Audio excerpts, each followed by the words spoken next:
প্রিয় দর্শক, আসসালামু আলাইকুম এবং অনেক অনেক শুভকামনা সবার জন্য। মাওলানা সাহেব, মুফতি, ইমাম সাহেব, মুয়াজ্জিন সাহেব বা যে কোনো হযরত মাওলানা অপরাধ করলে পার পেয়ে যাবেন কারণ তিনি মাওলানা, তিনি মুফতি, তিনি হুজুর? না, যাবেন না। ডাক্তার, ইঞ্জিনিয়ার, উকিল,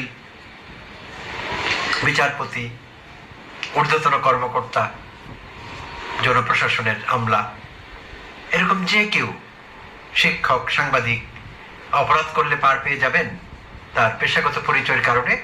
যে তিনি সাংবাদিক, তিনি তো সবসময় অপরাধের বিরুদ্ধে লিখেছেন, এখন অপরাধ করেছেন, থাক, এটি ইগনোর করলাম, করা যাবে? যাবে না। তিনি তো শিক্ষক, বিশ্ববিদ্যালয়ে পড়ান, অনেক ছাত্রছাত্রীকে শিখিয়েছেন, এই পর্যন্ত পড়িয়েছেন, ঠিক আছে, তার অপরাধটি ইগনোর করলাম, দেখলাম না, সম্ভব এটি?